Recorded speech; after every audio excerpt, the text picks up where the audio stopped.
while you hunt for that picture. Oh, there it is. Look at that. You could just put a cigarette in his mouth.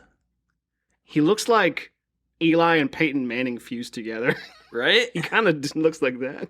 It's like, all right, guys. I like how we were trying. I'm trying to do that for the audience because it's a very. How do you represent a picture sonically? You know what I mean? Sonically. That's the verb. That's the action verb you want to use. Sonically. Yeah, because audio. Auditorily. Damn it. I just thought you were doing a Sonic reference. No. We'll do plenty of Sonic references closer to November. Hey, fair. Because that's what I'll be playing over God of War, because I know God of War is going to be boring and lame. So with that gauntlet drop, hi everybody. I'm John. And I'm James. And God of War, it was not fun. According to Games with John and James, probably just John. Probably just John, who's right about everything, yeah. So... What's 2 plus 2? 22. Duh. Obviously. Yep. Nerd logic never fails. Mm-hmm. That's why we're here doing a podcast. We are right about everything, and everything in our lives happened the way we want it. As Cartman said, respect my authority. That's what I want to do. I want to put him on my flag. The cart flag. Flagman. There's a lot of puns we can make, but this intro is already going to go long, and we've already said our racist jokes. So it's we're back, as you know, and did you miss us? Cause it's been a whirlwind of a week and a weekend for me. So if y'all follow the Instagram, John and I actually did a reel together at my wedding ceremony. That's right. And you put me on the spot, and I was just like, what would my podcast persona do? It was, so I'll just throw it out there. September 2nd was the best day of my life. My wife and I, we've been married on paper for 5 years, and we had the official ceremony ready. 2020 hits. COVID, obviously. What? It's COVID. It's a myth. Don't believe that stuff. It's not a mask, it's a muzzle. Well, It's a muscuzzle. It's the ones that they have to muzzle are the big threatening powerful dogs, but you're the yappy little shit dog, so fuck you. But it was just such an awesome thing, and I kind of just like random ninja attacked John. I'm like, John, come here. And he was like, wait, what? Do you need some help moving something? Yeah, I thought you needed help with like preparations, but no. I was like, hey, surprise, we're doing a reel. And he's just like, all right. I'm not wedding drunk enough to do this. It was, so I am going to share some photos, the ones with like John, myself, and Martha, me and my wife. It was the best day of my life. I had so much fun. So I haven't actually been able to play much games this past week leading up to us recording because I was in wedding mode. I was playing the hard mode real life game. But the silver lining of that is you didn't have to play any JRPGs at all, and so that probably freed your brain from a lot of crap. I hate you. Your life's better when you love me. And I'm going to be saying some nice things about you, so be nice. But as you all know, I've been playing Xenoblade Chronicles 2, and I mentioned this to John this morning. This is my hot fire review in 30 seconds or less. I felt slighted. I forgot to go kill some enemies to help increase your blade's affinity. So that's one thing that you have to do in the game in order to make your blades stronger. Right. So I go back to the starting area, the Gormott area, and I'm level 25, and I'm like, oh, okay, you know what? I got this. These trash mobs are going to be easy. It still took forever to kill them. At one point, I perform a blade combo on like a regular enemy that I'm fighting, like equivalent to my level, deal 29,000 damage, and it doesn't kill him. It's like, oh, here's a decent chunk of their health off, and I'm like, all right, this is bullshit. It's almost as if the entire workings of the mechanics of the game are artificially inflated for some reason behind things like levels and experience points and, what you don't do. So I'm still playing it for the story. As I told John, I have sunk over 20 hours into this game. I am fucking committed. You're a tenth of the way there. You're 10% done. I want to circle back just a little bit to your wedding because there was supposed to be a moment after dinner where people were going to be giving speeches and say nice things to the new couple and everything. I didn't get a chance to do that. And so at the risk of completely destroying my podcast persona, because my propensities kind of make me come off as very Evil John? Yeah, pretty much. But yeah, for real, like, you're probably one of my best friends that I've met here. Like, when I first got to Texas, I was this newcomer to a lot of things. Newcomers to my job, newcomers to the area, newcomers to everything. And so you were kind of a kindred spirit immediately, because we're both, in a lot of ways, weirdly sociopaths when it comes to certain things. So we got along really nicely. But yeah, you made the entire landing as soft as it could to come into this like whole new chapter of my life, and you've been a part of it ever since. And it's been really nice. It's been really nice to get to know you, and you've seen me through some really bad stuff, and likewise. So, you know, I can't see a life forward where we're not buddies in some capacity. So, congratulations. I already knew that you and your wife were married beforehand, but I'm glad that you finally got to have the ceremony that you wanted, and that it went off the way you wanted it to. So there you go. I'll shut up before I say anything stupid.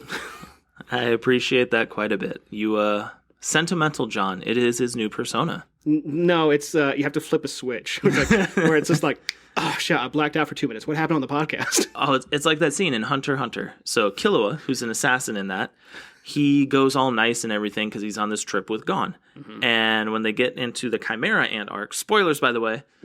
Whoa, being polite. So there a fight starts, and he's like, I can't do it this way. And literally there's it's like a 3 or 4 second sequence where he's like, it's been a while since I flipped the switch. And the switch flips, the animation style shifts because he goes like full on assassin mode, murks this Chimera Ant's arms off, hops onto her shoulders, twists her head upside down, and you hear the... So this is made by the guy who did Yu Yu Hakusho. You can kind of tell. I was like, respect, because for me, it's one of those things where who we are and who others perceive us as can kind of be switched up. I always saw myself as a Superman, or at least I've always tried to be, a guy who operates from a central point of optimism and that only interferes in the world when it feels like you need it the most. In reality, I'm like Batman, where it's just like, the world only makes sense if you force it to. I'm John Man. I bet your parents thought you were special, that you were a unique snowflake, but I'm the goddamn Batman. Do you know how you avoid fighting me? You say you love Sonic. If you love Sonic, that means you're a good kid. That's what I'm going to tell my child in costume. Remember, take care of your mother, and I swear to God, if I see you pick up a Nintendo controller, I'm going to come back from the dead and... I will end you. Sonic's multi-platform. You play that on an Xbox, or I will beat your ass. So, no, it's I can't wait to be a dad. Oh man. This past week has been pretty awesome, and we wanted to continue that awesomeness. I'm such a good dad. Father of the Year award right here. Now, who wants to hear how cool John was in high school? 'Cause he's just a teenage dirtbag baby. I thought you were going to start doing Black Parade, and I was just like, finally. The moment I've been waiting for. Oh, God. But yes, as you were saying, the week. So this week for me has been personally awesome. Friday was September 2nd was amazing. We wanted to channel that amazingness for this week's episode. And arguably the best year in gaming. You know, we did one episode before like this. That was This Year in Gaming 2017. And that was a pretty banner year for gaming as well, especially if you were a Nintendo gamer. But 1998 feels like a year every type of gamer got something they wanted, and it was awesome. But I know that that's a good intro. We usually like to have things like in segments, so I think that would be as good enough of an intro to say, this is 1998, a year in gaming. And after the song, we'll talk about why that is. So stick around, y'all.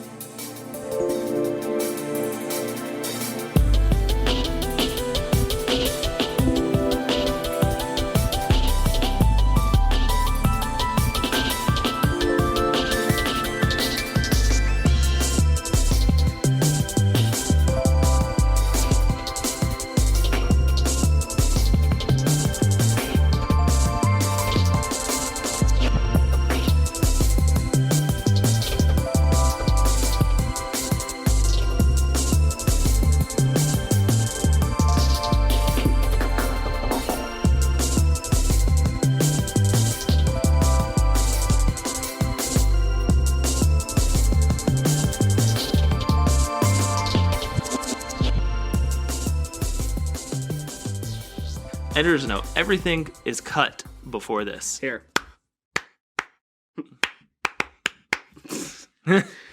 So, welcome back as we take a dive for reviews. And Reviews? Reviews, yes, I say reviews because this is a monumentous occasion because 1998, look at every other year in gaming, we've had some historic marks from the creation of Pong to the advent of Breath of the Wild, Final Fantasy VII, and everything in between. But no year in gaming reviews or compares like 1998.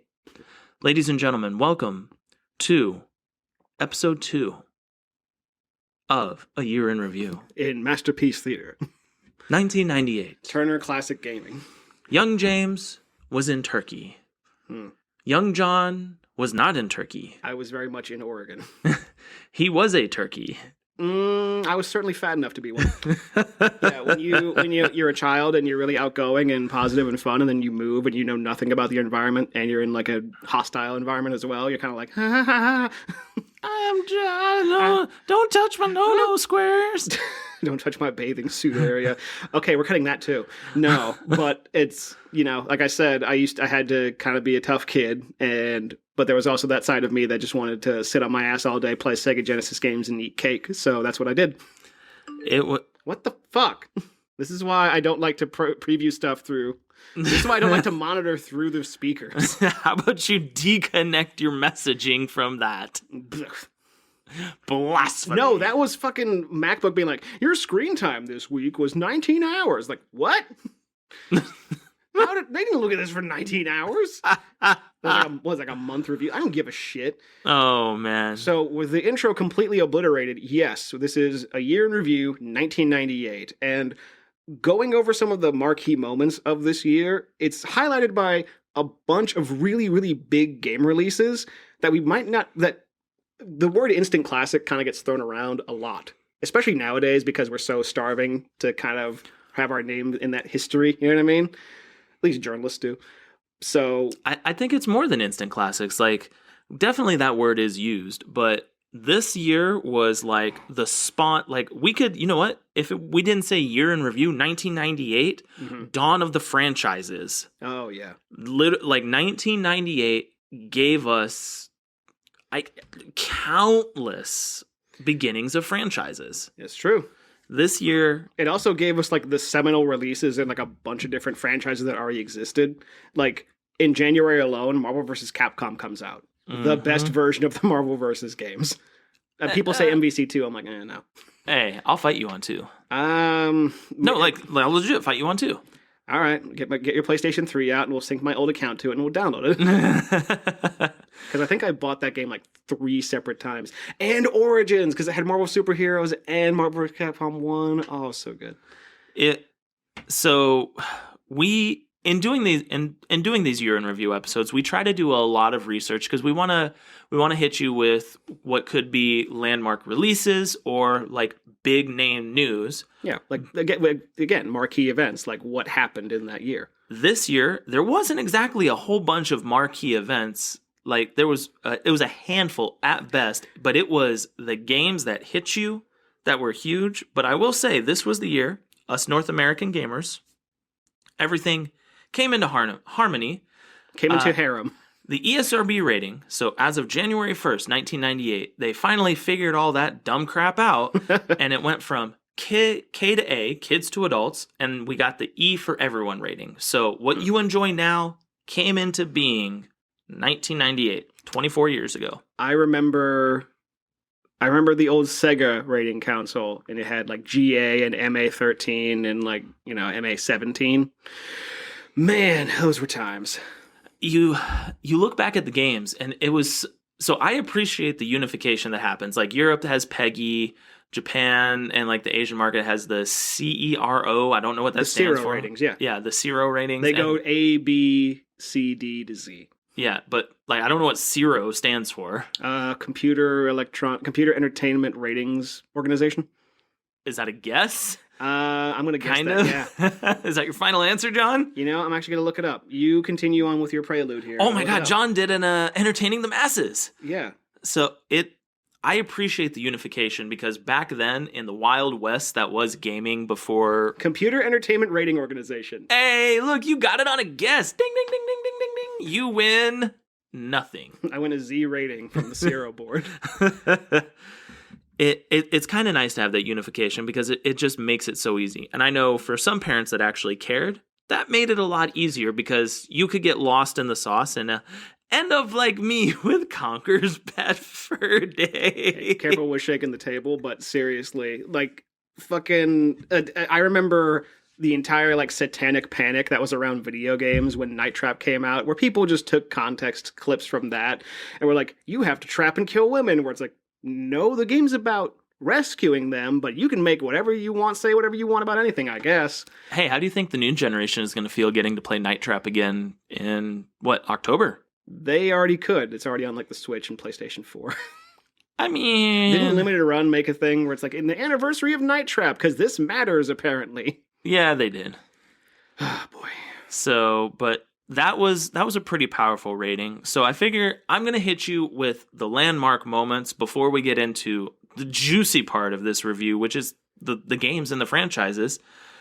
A sad day for John, and to a good day for John, because the Sega Saturn officially decided this was the year we are not going to do anything else in North America. So it was North America. North America.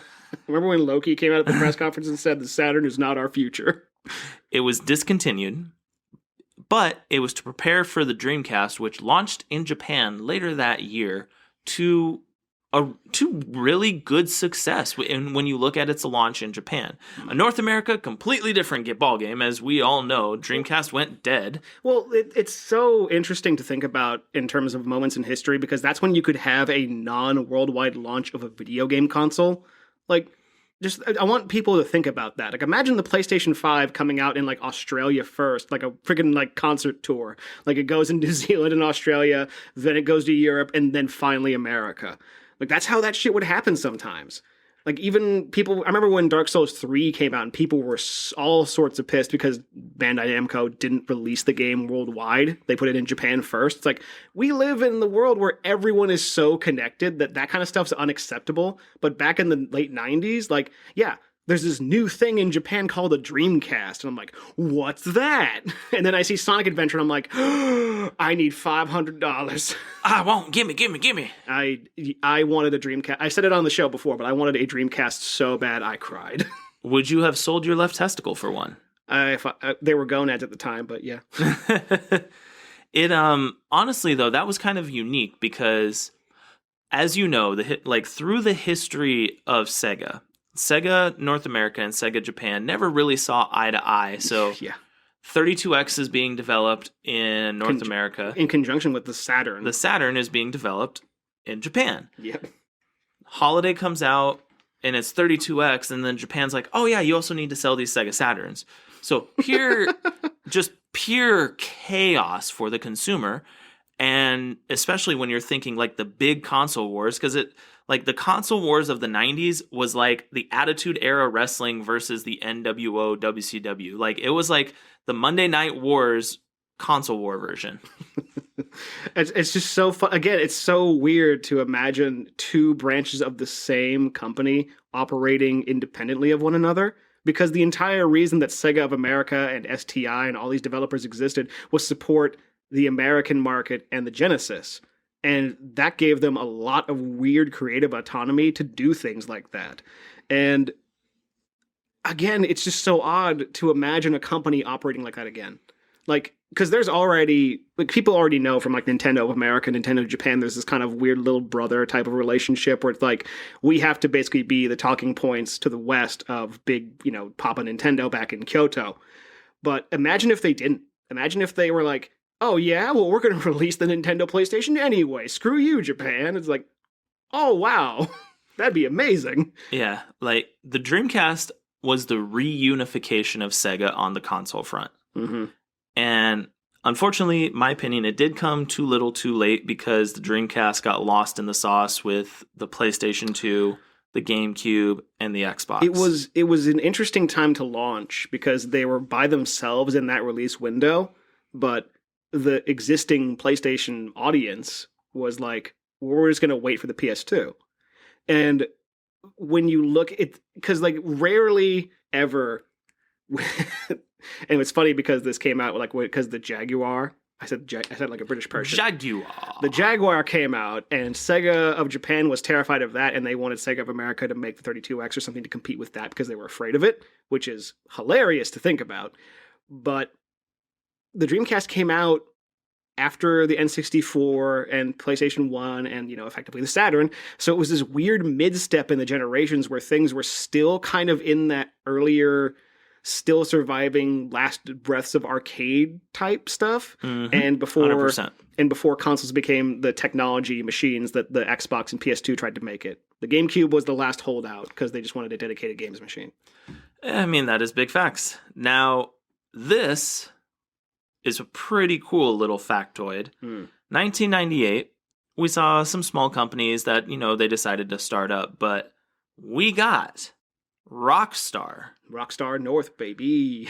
Actually came into existence in 1998. Yep. And for those who are in the know, they started the actual proper Rockstar North was DMA Design. DMA Design was a company that worked under Gremlin Graphics in the European market and developed games like Lemmings and worked for people like Psygnosis. You know what was great? Like, Lemmings had, like, those kid-friendly ratings and stuff, even though you were, like, just murdering them on saw blades. My favorite thing to do in Lemmings 3D was just to basically hit the self-destruct and have them go, oh no, and just blow up. Just like a chain of burp. Yep. It was hilarious. And, I mean, that sentiment must have carried over into Grand Theft Auto because it's like, kill people and take their cars. Hey, look, it came from Lemmings. Yeah, so, which is, this is another weird thing that's like a test of the time. When you look at video game publishers and developers, BGM Interactive was one of the publishers behind Lemmings and Grand Theft Auto initially. Because Take-Two was a relatively new company at the time, and that's what helped found Rockstar in New York after the success of Grand Theft Auto and GTA 3, and then, I'm generalizing here. Like, we're not going to give you exact dates and times. That's not what we do here. But it's just so weird. Like, it's not what we do, yet we're literally talking about 1998. Well, no, it's like you think about like Virgin, the company, and like Virgin Galactic where you can go to space. It's like, oh yeah, they also made video games in the 90s. That is very true. It's shit like that just blows my mind. Or like, they were behind the Lion King game. They were. They were. That was Westwood Studios. Holy crap. They made Command & Conquer. The other thing that I was just a weird footnote in this entire thing, the company GTE? Yeah, I've heard of them. They had a GTE Interactive and published a game called Street Hockey 95 for the SNES. What? And I want you to look up the box art for Street Hockey 95 for Super Nintendo. And I just want to hear your reaction to seeing who's on the cover of that game. Well, I mean, you're supposed to be entertaining the masses as I do this. Well, you're going to be entertaining when you see it, so don't worry. Who's on the box art? Yeah, just look at the box art for Street Hockey 95. What? What? Who? What? Pre-East Side Boys, Lil Jon. Good to see you. Okay. Yeah. Yeah, indeed. So, and that was just a thing to do. That's what you did in the 90s. What a time to be alive. Oh, wait, I was. Unlike you Zoomers out there. So, oh, no. Random side quest. We're at dinner last night. We're eating at Texas Roadhouse. And my wife, she's like, hey, have you guys been seeing the TikToks? This person's talking about, like, Gen Alpha kids. And I'm like, Gen Alpha? And then I clicked. I was like, oh, like, kids like our nephew's age? And she's like, yeah, they're wild. I was like, what do you mean? Well, this TikToker scrubbed the internet and everything, and there's dozens and dozens and dozens and hundreds and thousands, blah, blah, blah, numbers, videos of these kids catching wild animals with, like, their bare hands. What? There's literally an article. This little girl, got bit by a snake. And instead of, doing the, help me, mommy, kind of thing, she literally bit the head of the snake off. How old was this little girl? Like 5. Is the girl still alive? Yeah. The snake ain't. Kids are feral now. Yeah, because we're not raising them anymore. Or we're preparing them for Mad Max World, which is going to happen in the next couple decades. There was a video of a little kid, I think he was 4, maybe 5, jumped into the air, caught a bat out of the air. And I'm like, what is this? Did he also bite its head off? He did not pull an Ozzy, no. Oh, okay. Thank God. The bat's just like, what's happening? Or a little Nicky Ozzy with the really bad graphics of the mouth just opening. No. Just give him some Popeye's chicken. I like Popeyes. Popeye's chicken's fucking awesome. Not sponsored by Popeyes. So the last pretty big factoid, aside from the games of 98, I just learned about this over breakfast. Dwango Yes. folded in 1998. Mm-hmm. And this was actually the earliest matchmaking client for PC gaming. And it folding was really bad and huge at the time. Yeah, think about the novelty of the internet in the 90s. A lot of people might not remember that because it's so ubiquitous now. I mean, we're literally standing in a room that has 20 internet-enabled devices. You know what I mean? So just the actual commodity of connecting your computer to a network that is shared with a bunch of different people to play video games together. And dial-up, too. And all the games that were supported through build engine games and id Tech games and stuff, that's just what you did. I just imagine John and I got our computers ready. We're dialing in, and then that one kid that doesn't understand picks up the phone. Hey guys, I'm ordering the pizza. Fuck you, Jimmy! No! Well, at least if they were connected, you'd be getting those weird beeps in there. It'd be there's a warning. Be like, put the phone down. Oh, actually, that's another fun side quest. So you remember the movie The Ring? Yes. You remember how the phone call happened, right? The 7 days, yeah. So we're in Italy. The Ring had just come out. Me and my buddy watched it, and we were both like, yo, young, impressionable, early high school James. I'm just like, bro, that was wild. Mm-hmm. My mom had seen us watch it. So she goes upstairs and she had one of those old Nokia brick cell phones because all Italians did back in the day. And that was hey, grab a Nokia, right? Mm-hmm. Get your little phone card so you can play some Snake and shit. Upload your minutes. And phone cards were a very not American thing, were they? No, it was weird. Yep. So she calls our landline, and it's as we're walking away. It's perfect timing, and me and my buddy are just you pick up. You pick it up. And I was like, no, you. So we Rochambeau'd for it. I won. The phone's still ringing. I won. Uh-huh. So he picks it up, and my mom was literally like, Was this on purpose? Yeah, no, she just did it so she had already seen it. Oh. So because I was hoping it would be a joke where it's actually I'm having a stroke, help me. No, she had already seen it, so she literally was just trying to fuck with us. Uh-huh. So we tended to be the family back then that just liked to mess with each other. And you were the Simpsons. Essentially, without the choking. Why you little? Yeah.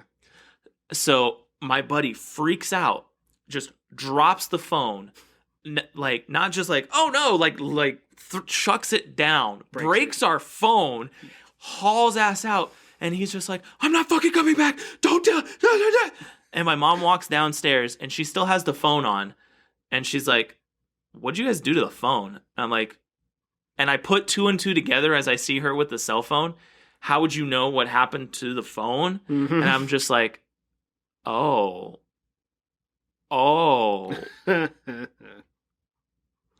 Pranks. So I chuckled, but at the same time, I'm just like, man, I don't ever really I don't want this to come my way, so I should keep having friends over and let them be the victims of her pranks. Oh, wow. Yeah, that'd do it. So you were saying, Dwango. Yeah, no, just dial-up internet, crazy matchmaking client. That was one of the first of its kind. Again, the novelty of the internet. Things like X-Band. I don't know. Oh, wow. Who remembers that shit? I do, as a 36-year-old guy. Who remembers Sega Channel? Yeah. I had Sega Channel. That was the shit. So they had it in Turkey. So I was living. They had Sega Channel in Turkey? So it wasn't Turkish, though. Oh. It was in Hindi.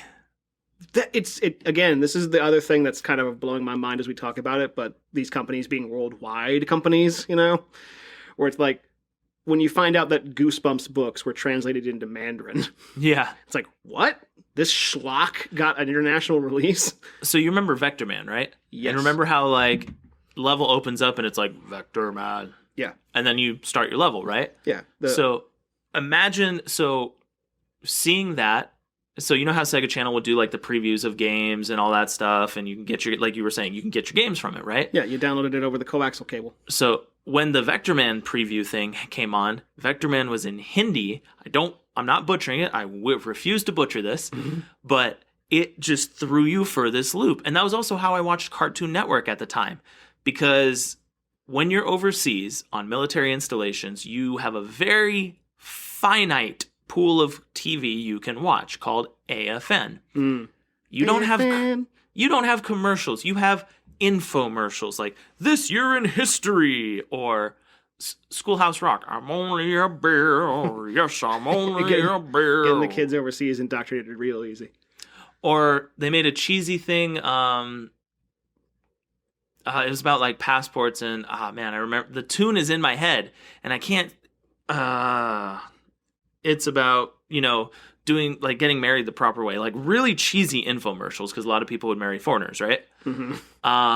So all of your bastards, all of your normal TV, you had to pull from signals from various countries. So like Cartoon Network, Hindi, Sega Channel, Hindi. They had like a very bare bones version of Showtime. And it was. So you're watching Spawn in Hindi. I want to say no. This one was different. I want to say it was Farsi or Urdu, but I could be wrong. This is a lot of preamble for what you're going to say.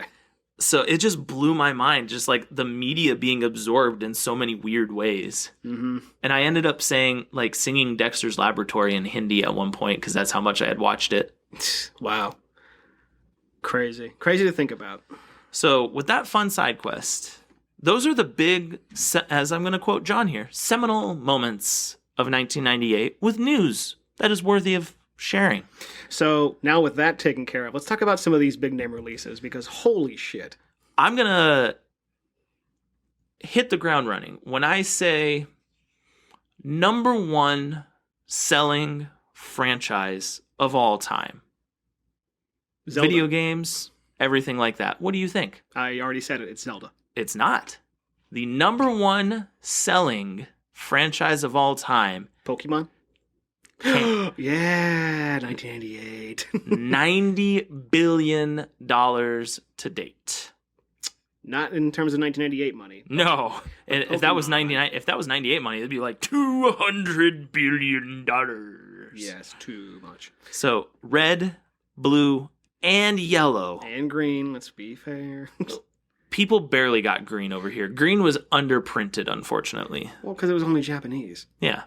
Again, you grew up overseas, so you probably got access to green. You got all the Pokemon colors. Freaking lucky bastard. But on top of that, we also got Pokemon Stadium, bruh. Yeah.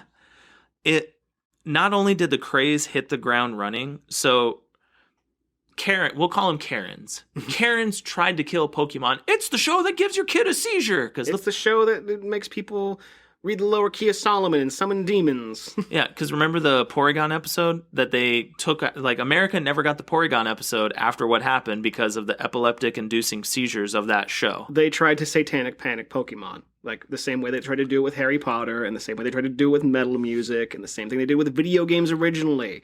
And even the Pope had to come out and basically be like, y'all can play Pokemon, it's okay, kids. And not only did none of that stop this machine, it took the world by storm. Yeah, it still is. In fact, so much so that Scarlet and Violet coming out this year. After the shit that was Sword and Shield. And we have a friend who used to work with us. Lives up in Minnesota. So if you're listening, shout out Daddy Blackburn. He's having twins. Oh. And because he Minnesota twin. Ayo, because he couldn't figure out names, right now their names are Scarlet and Violet. This is the beta phase. Hey, this is the prototype. These are placeholders, but they might stick. Oh, Jesus. Name them, fucking give them the Seinfeld names. Give them Soda and Seven. Nah, yeah, we mentioned like iconic franchises starting, and that the reason why I wanted to hit. There is some poor kid out there named Pikachu, isn't there? There has to be. You remember that phase? So you remember how we go through like weird naming phases, right? Yeah. So you remember how? When was the last time you met an Aiden? I don't want to comment on that. It's okay. Continue then. So we're at a dinner at Texas Roadhouse last night. And you remember in the early 2000s, everybody named their kid Nevaeh? I remember that, yeah. I've never met a Nevaeh in person, even though I heard all the people doing it. Our waitress last night, Nevaeh. Her coworker, Nevaeh. What the? And I'm just like, what the hell is going on? You found your way to heaven. So, also, fun random tangent, side quest. Jesus Christ. I'm sorry, it's triggering fun memories. When I used to work for Wells Fargo, when I worked for the bank, I was a notary. So, as a notary, you can do a variety of things from weddings to official documentation, Yeah. power of attorneys, wills, right? Yeah. Another thing you can do is name changes. Really? Do you still have that power? No, my notary stamp expired, but it'll be very easy for me to get it back because I was one. I want to change my name to Pikachu. Had a guy and his daughter come in. Oh, no. He changed his last name to Von Doom. Really? His first name was Victor, which made it even better. Was this dude in black and a rapper? No, that would have been amazing. Hey, it's his coming out ceremony, right? I'm a super villain. My debut album, Doomsday, baby. And his daughter. He renamed his daughter Phoenix.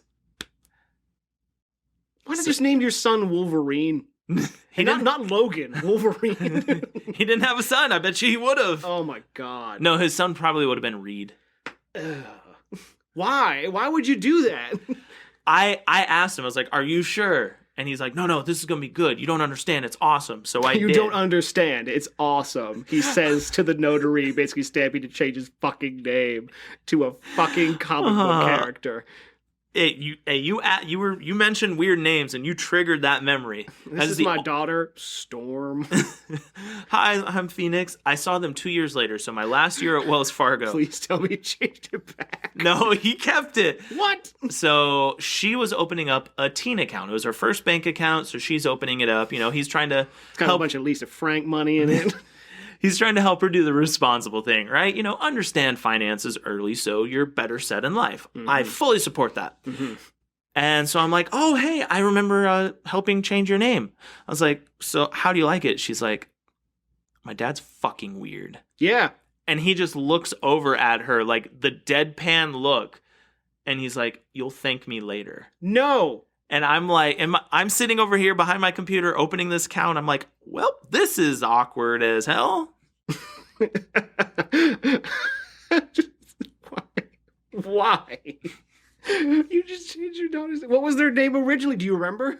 It was some just like generic like Johnson or Smith. It was like some generic last name, and her name was some generic like Sarah or Kimberly or something. Nothing quite trash. Oh, like I can't say a name now because that'll just piss a lot of people off. Do it. No, I was gonna say. What was I gonna say? I was gonna say like Brittany. No. It was, if I remember correctly, because it was a hyphenated name. It was like Anne Marie or something like that. Tammy May. No, it was something Lynn. Oh, Tammy Lynn or not? It wasn't Tammy Lynn. Jamie Lynn something. I forget the first name. It was her first name was legit. Now like, it's Phoenix Lynn. Jesus. Phoenix Lynn Von Doom. Because yeah, her last name is now Von Doom as well. Oh my god, Phoenix Von Doom. That's like a fucking pro wrestler name. That's kind of. You'll thank me later. No, I won't, Dad. You just shoehorned me into a career I don't want. No, she's just gonna marry some comic book nerd. Like, I'm taking your last name. Please don't. So with that, we actually will be right back. We wanted to hit you with a pretty awesome one. When we return, we're freaking out of breath from laughing at this bullshit too much. Yeah, there's been a few side quests. When we come back, be ready for the dawn of the franchise. I'm thinking of Majora's Mask, the dawn of the final day. You've met a terrible fate, haven't you? Of course I am. I'm on the podcast. All right, we'll be right back.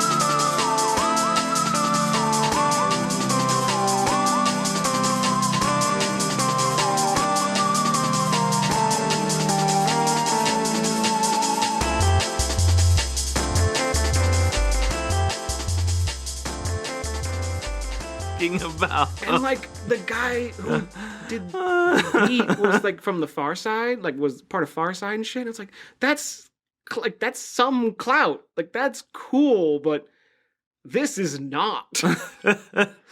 Oh, welcome back, everybody. Yeah, wow. Oh, the Fantastic Four. I cannot wait until we get the Jim. Friggin' from The Office is Reed Richards. If they actually, if MCU stuff they actually do Fantastic Four, they better do it fucking right and realize that Doom is the best Marvel villain ever. I mean, we were talking about this. Video games rarely do anything where the villain actually wins. Final Fantasy VI, Lavos and Queen Zeal murdering Chrono. Mm-hmm. Like, yeah, they don't win in the end, but I mean, it's called a plot twist. It makes things always go wrong. It's the fucking scene in Empire where Luke gets his hand cut off. If you look at Victor Von Doom over the years, like, he's kind of right in everything he's doing. He is a villain, but the dude has seen every possible outcome, and he's literally like, you know what? I'm going to get us there. I remember that scene where he strips himself naked in front of Bast, the Wakandan god, and it was just like, yeah, you're cool. And he's like, you know what? I don't care. I will murder, pillage, destroy, because it's going to get us to this peace in the very end. And I'm just like... He's Batman, but proactive. Yep. This is I'm planting my flag in my long-running campaign for people to realize that Batman fucking sucks. Hey! I'm planting my flag here. You know what? I'm going to let you move on from that flag, because I'm going to throw the bone your way. It's just like immediately, it's like, we've said a lot of things on this show, but the nerd rage will come hard if you come out against Batman. So we're gonna bring it back in for 1998. We mentioned the launch of the Dreamcast. Yes. And arguably one of the most iconic games for the Dreamcast also launched that year. Sega Bass Fishing. Dun, dun, dun, dun, dun, dun, dun, bass, get me a 14-pound bass. Oh, look how big it was. Yeah, Big the Cat. He was in Sonic Adventure, which is the actual game you're talking about. Exactly. John, tell us about this landmark in Sonic gaming. Sonic Adventure was the ending to a long Sonic drought that we as Sonic fans experienced in the 90s, because we had a quadrilogy of some of the best games ever for the system and part of the franchise. A quintilogy if you include Sonic CD. Sonic 3D Blast we don't talk about too much. That was a fun experiment. But when the Sega Saturn came out, there was no marquee Sonic game. And there was supposed to be one, but again, the autonomous nature of how Sega of America and Sega of Japan operated, they saw what they were doing with Sonic Extreme. They're like, no, we don't want this. Not today. And then Sonic Team proper decided to take the helm and be like, okay, well, we were going to make something for the Saturn, but now the Saturn's pretty much dead in the worldwide market. We'll wait for the Dreamcast to come out. And they hit the ground running, metaphorically and literally, with a complete reinvention of what Sonic was. And it was, to a young kid around like 11, 12 years old when that game came out, literally blew my mind apart.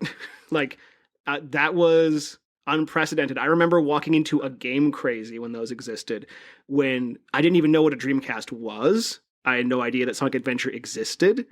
and none of like the whole marketing push for 99.99 was happening, and I just saw this mysterious unknown game running around with Sonic, running around Emerald Coast and going blistering fast and going up walls and getting power-ups, collecting rings and blowing up robots. I knew I needed it. I never knew I needed something in my life that bad. And again, like, when you're a kid, you kind of have a different perspective on things. Oh, 100%. So when you see a toy you want really, really bad, that's pretty much the same thing as needing, like, air and water. You are right. And I wish... Holy shit. I'm remembering Speed Highway and that feeling of going down the building the first time. Holy crap.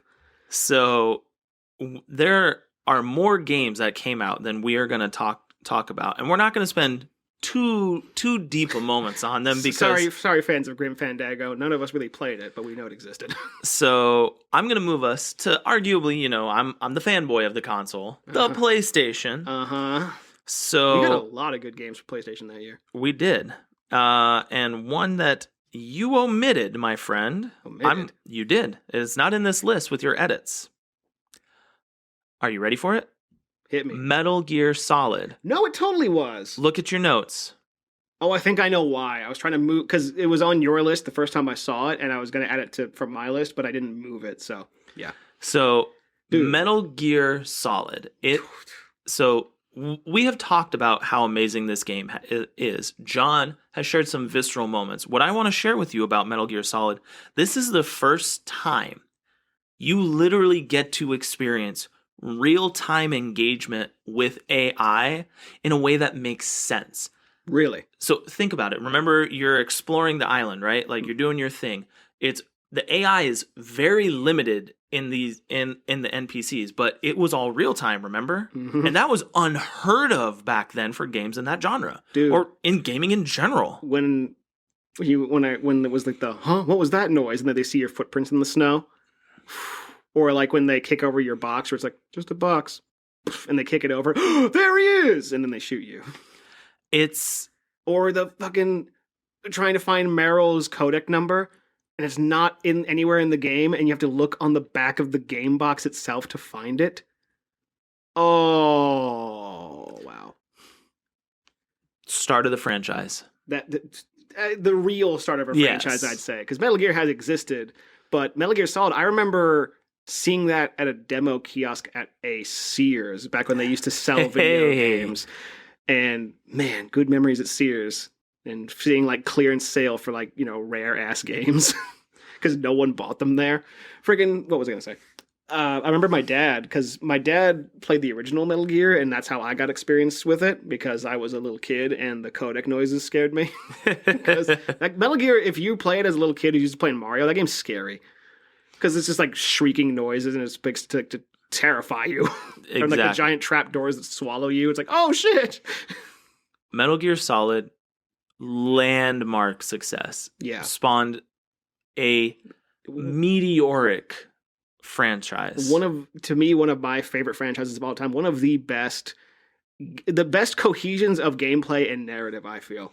Like, even though the graphics have not aged well, obviously it's a PlayStation game, I still think right? they're charming. You would go back and play that game. Yep, I'd play it with Bleem. 100. Oh my god. 100. You would 100% go in and go ham. Right? Yeah, I have my PlayStation Classic and it's on it. I would play it in a heartbeat. So the other franchise on PlayStation that got started this year, Gobble. Gobble gobble gobble gobble. Do you even know what I'm talking about? No, I don't. So I'm just just ignoring you. Yep, exactly. I don't know what you're talking about. No, it was Spyro the Dragon. Hell yeah. PlayStation, PlayStation and the current day Spider-Man factory used to make other games. Yeah. It's the first Spyro. So if you look at Spyro, it's very iterative, it's very whatever, up until you get the weird one with the figures that you can use. Oh, Skylanders? Yeah. Yeah. Like Spyro. Dude, Skylanders. Holy shit. Yeah. That's a year in gaming episode. It was awesome, right? Like, when you played it, you had your platforming, you were engaged. Like, who doesn't want to be a freaking dragon? You got your collectathon, you got your world exploration, you got landmark new technology. I think that was the game that actually utilized LODs as a new thing in video gaming, because they wanted an open, expansive, visceral world, but you couldn't do that with limited hardware. So that's why you have a lot of video games that have fog in it, to basically obfuscate things so that the processor doesn't melt in the system. But Mark Cerny, that crazy motherfucker, was just like, what if we just make it a program so that it reduces the poly count over distances so that, when you get closer, things get more detailed, and when you leave, they don't. And then that revolutionized graphics in gaming. PCs could do it, but consoles probably couldn't. No, yeah. But no, it was such a huge moment in gaming because, I mean, yeah, and the Nintendo 64 back in 96, they had Mario 64. That was even still pretty limited, and that was a unique case because of like the console architecture and the use of cartridges to load things. And Nintendo pushed it as this whole like, you don't need CDs, like cartridges just load instantly. It's like, yeah. So oh my gosh, like start of the franchise, Spyro 2, meh, 3, meh. Whoa. So don't get me wrong, I really liked them, but you have said this in your own words. When a game is just like, oh, cool, we're just gonna give you more of the same. Mm.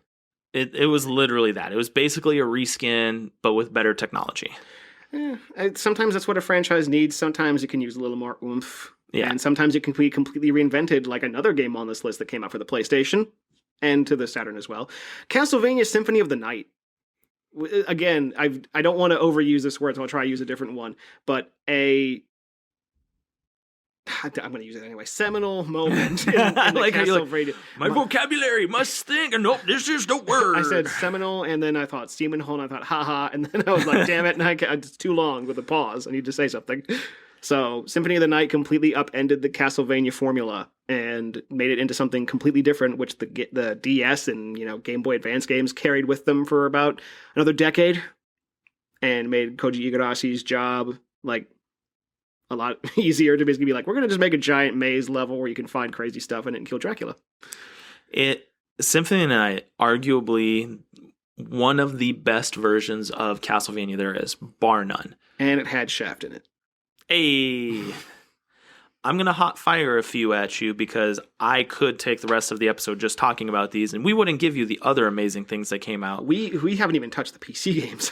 So, Parasite Eve, Suikoden 2, Star Ocean: The Second Story, and Xenogears. This was the year that Square decided to actually try. So, in my research, a lot of places from IGN, Kotaku, Game Rant, like a lot of them pulled old articles and old files in order to describe this year in gaming. And the unanimous consensus among journalists is this was the year RPGs got acknowledgement. Like, we had some amazing ones beforehand. Don't get me wrong, but this Final was Fantasy VII came out the year before. Yeah, we had some amazing ones, but like RPGs, it was like, hey, they're coming into their own. And Parasite Eve, super cool original idea. I mean, it's literally like, hey, by the way, you're a detective. Oh, wait, the world's basically ending. And they implemented like bullet mechanics into a JRPG. Like, you're opening levels, you're fighting these like mutated psycho rats, trying to figure out the combat. And it's like, this is cool. Star Ocean: The Second Story, arguably, for most people in that franchise, their favorite. It gave you 101 different endings.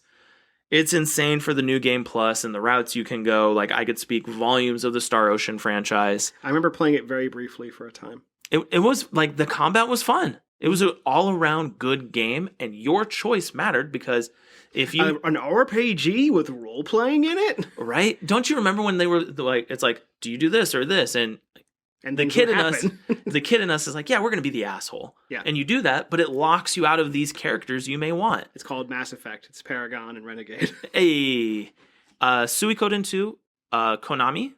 Hey, shout out Konami. Yeah, Konami used to make other games too. It didn't get printed enough here in the States because when it released, other big titles also released. So that sucked. How could you possibly run out of the materials to print CDs? It's the 90s, man. They didn't want to potentially lose sales, I guess. I don't know. I mean, there's a reason Suikoden 2 is a $400 game right now in today's retro market. Gross. But super fun, 108 Stars of Destiny, a lot of fun to play. But the one I will spend a little bit more time in this fast action talk, Xenogears. The best JRPG of all time if the team didn't get pulled away on Disc 2. If they didn't get Gynaxed. Like, they ran out of funding, and they got pulled in every different direction. Like, if Disc 2 had been complete, Chrono Trigger takes second place. Final Fantasy, like... That is an interesting place to plant your flag, man. Play through the first disc of Xenogears. Story building, world building, better than Chrono Trigger. If you have more to say, please do, but I just have a question immediately because of the Xeno. Oh, fire away. I know it's related to Xeno Saga. Kind of. Very. So the Xeno franchise itself, they're all related, but not related. But there's no, like, it's because that's the thing, is that I thought when I heard Xenoblade Chronicles coming out, I was like, oh, another Xeno game? Holy crap. Because that's where my mind immediately went. Exactly. So, I mean, just play Xenoblade Chronicles 2 and get the Cosmos. Oh my Blade. God, you're right. Really? Remember? No, I don't remember, but now that I know that, holy shit.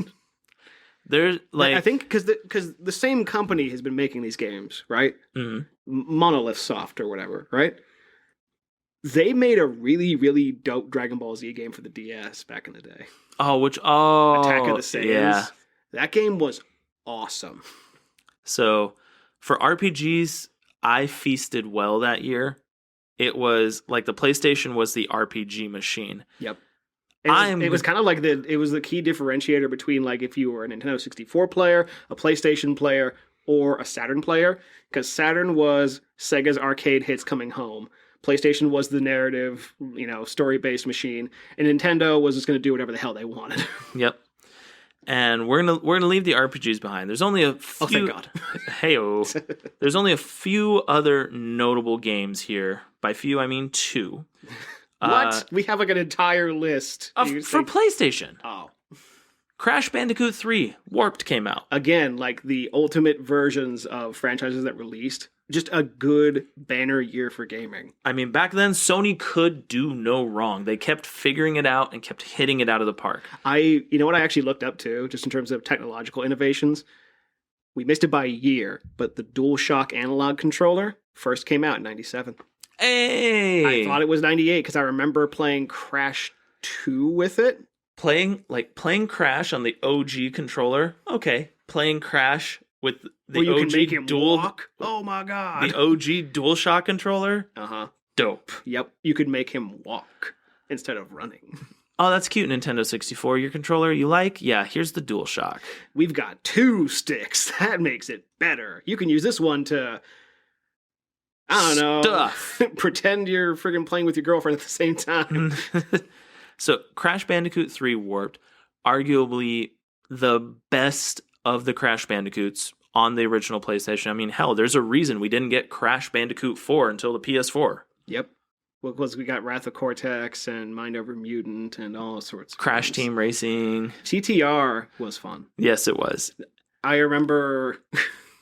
Well, I remember this freaking game. I like how we're hearing about the stories later and how they wanted to basically make Diddy Kong Racing for PlayStation. Yeah. And they actually recreated the entire first course from Diddy Kong Racing and PlayStation to be like, can we actually do this? That's fine. We'll deal with semantics later. Hey, we'll figure it out. So, and then the very last game that I can talk about for the PlayStation. There were plenty more that released this year, but none to the fanfare we've spoken about. But Resident Evil 2 dropped. Yep. After mid-development scrapping of the initial idea of Resident Evil 2, they started development over, and bam, RE2, a storied entry in the franchise. I don't know who liked Nemesis the most, but Resident Evil 2 was the shit. 2 and 4 are arguably the most powerful moments in the franchise. Mm-hmm. Hands down. And then 8 comes out with So PlayStation, like, as we said, I mean, we launched Spyro the Dragon, we launched Parasite Eve. Like, yeah, that one didn't go too far, but it was pretty huge. We talked about some Game Boy. Now, let's get to the other big daddy in Nintendo 64. Holy shit. And that's on the list. I actually put Metal Gear Solid in the N64 I just saw that too, so I like had a brain fart. It's like, when did that happen? So, since Nintendo 64, we think Nintendo. We think Mario. We think first-party Nintendo games being the flagship properties on their consoles. Which is accurate, right? Yeah. And you play a Nintendo for Nintendo games. And what better iconic flagship than the party machine launching Mario Party? Yes. The game that Game Informer hated. Oh, yeah. They gave it like a 3 out of 10, and I think the people at Nintendo were so butthurt about it, they sent them a certificate for, like, best review for a video game.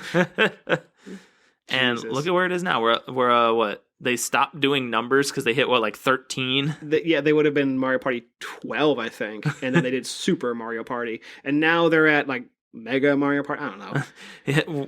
It's gonna be like Hurricanes. They just run out of names. Yeah, we're gonna Hurricane Steve. Jesus.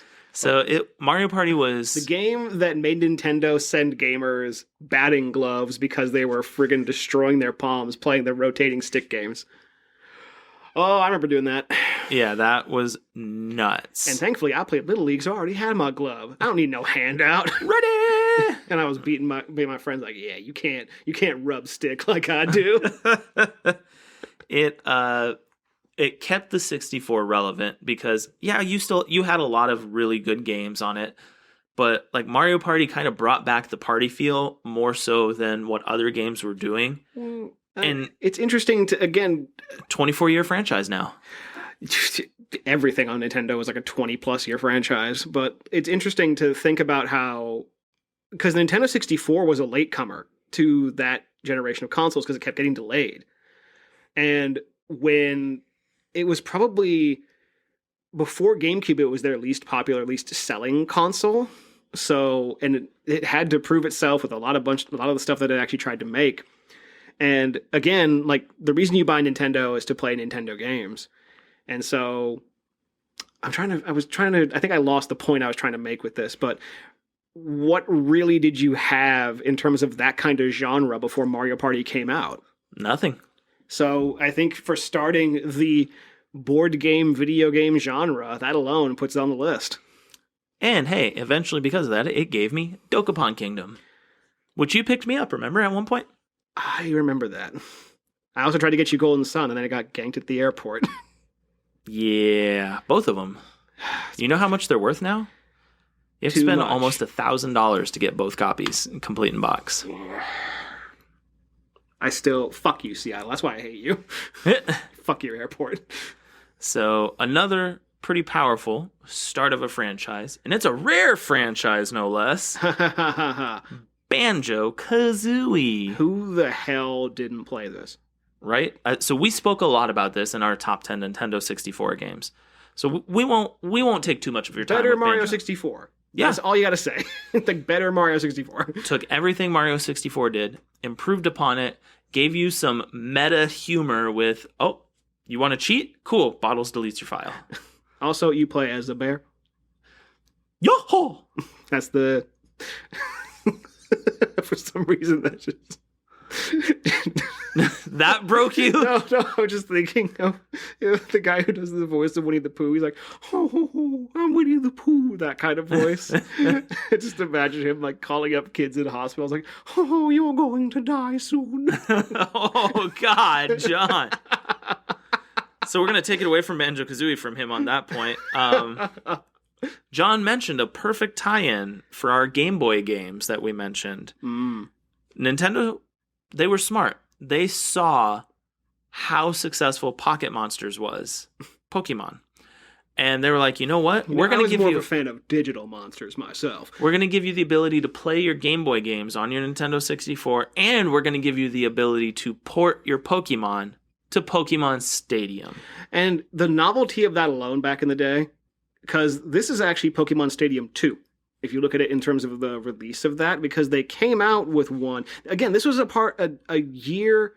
type of console generation where Nintendo could make a game and just not release it worldwide. Yeah, because, Pokemon Pokemon hit the world in 96. We as Americans didn't get it till 98. Yeah, because they were like, why would America want this? It's like, what the fuck do you mean?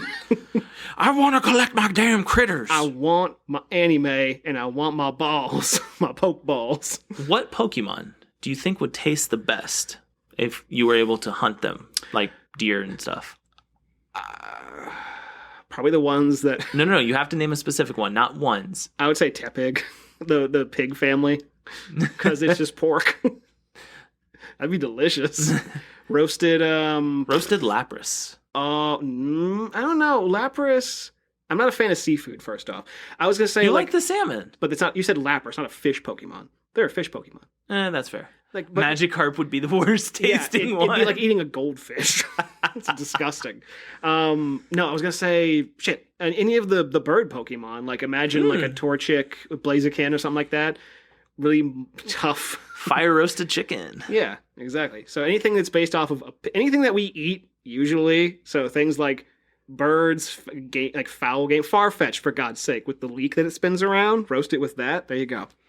So, no, Pokemon Stadium, it was very revolutionary for what it was doing in the sense that it allowed not just, like, connectivity between people, it allowed connectivity between handheld and console. Again, we got distracted by it, but the novelty of that alone, like, again, like, this was the same company that put out the Super Game Boy at the same time Sega put out the 32X.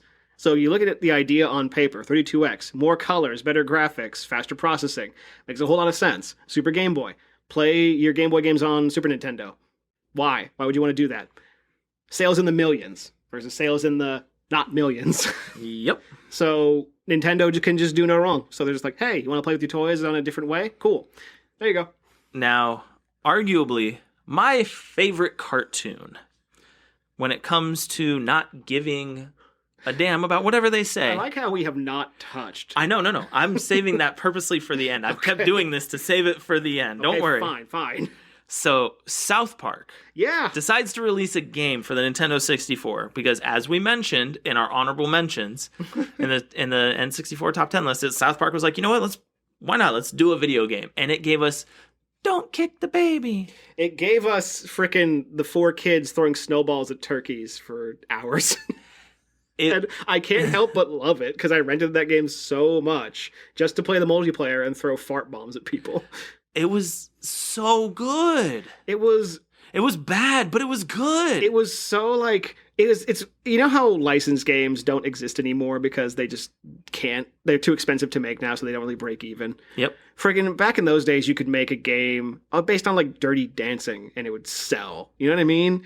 Or like look at any poor movie tie-in video game that the angry video game nerd has ripped apart. You know, all that stuff. But then you play South Park and they're like, well, what do? It's like a show where it's 4 kids and then they, you know, swear a lot and they get into weird hijinks. It's like, how do you make a game around that? And then the guys who did Turok were just like, okay, sure. They made a first-person shooter with South Park kids. Right? And shit, man. Seeing the animation of Ike go flying was hilarious because he wouldn't land properly because whoever created that game was like, you know what? Let's have some fun with the physics too. So when you kicked him, if he hit the wall, remember how he would like kind of land on his head and like kind of just stay there. And so he's talking. So the way the Canadians in that show talk, he's literally like his body is like just detaching upward. It was kitschy and fun. It was kitschy and fun, and it was a game. People take games too seriously now that you couldn't make a game like that anymore. You couldn't take South Park and make it a first-person shooter. No, they made it a tactical RPG. Which I think is lamer, honestly. Except when you fight Morgan Freeman and he kills you with burrito farts. For fuck's sake. See, it has the humor of South Park now, and I think that's worse. So we saved the best for last, as you kind of heard John allude to. Yeah, holy shit. We have not talked about this yet. It's an hour into the episode. We're talking about the best releases in 1998, and we have just now started to talk about The Legend of Zelda: Ocarina of Time, a game regarded, rightfully so, as a masterpiece in its genre by its developer, period. Whatever frickin' jackass on the internet says about these games being overrated, no, they're wrong. These were amazing games. This was the restart of the franchise. It was definitely... It leveled up all the 16-bit. It leveled up on what Zelda could do from the handhelds and everything. And this was the game that gave you mechanics and like just pure enjoyment, quality of life, mechanics, etc., functionality. It laid the blueprint for other franchises to be like, oh yeah, hookshot. Oh yeah, targeting like this. Oh yeah, this makes sense. Puzzles, adventure. We can 3D adventure game. What else was there before it besides Quest 64? I played that game recently, remember? Recently now. I did a review on it. I remember, but did you play the 64 one or the Game Boy one? The 64 one. I did not play the sequel. Man, it's like, I think the Quest 64 on Game Boy, that's not what it's called. It's Quest on Game Boy. It's like, it's for whom the frog bell tolls. It's like, but it's Quest. So that was the Nintendo 64. And this was a year where it kept cementing itself as, hey, we need to be around as well. Because Legend of Zelda Ocarina of Time, you can put it up against any of those PlayStation games. People played it more than them for the most part, that I personally knew. Mm-hmm. Dude, like... Now, we get to mention the sad system. The system discontinued in North America. And this was its swan song, and widely regarded, or at least as far as I've heard, the Final Fantasy VII of the Sega Saturn. Panzer Dragoon Saga. Which Limited Run redid, so you can go grab. For what, the Saturn? The Switch, but they did it like... Wait, really? There's no way they re-released Saga. I remember they did the Panzer Dragoon remake, the first game. I have it. Keep entertaining the masses. Well, I got you, fam. So, anybody who's anybody, who is... I shouldn't say anybody who's anybody, because a lot of people don't know this crap. But, like, the Sega Saturn was a dark horse in a lot... My apologies, it was not Saga. See, that's what I was saying. They should do Saga, though, so people can experience it for not $1,200 complete in box. Well, you're getting it for free from your cousin, so shut up. Anyway, don't give me that face.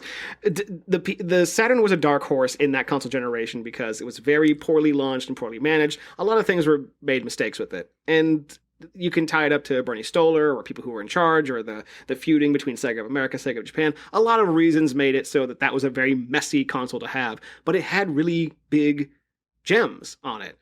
For me, like, I remember having a Saturn and having my copy of Knights and Sonic Jam and Sonic 3D Blast and Guardian Heroes and all these amazing games.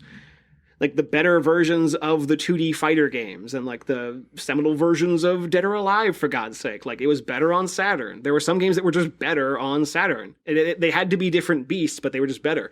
And so... It's also, I think...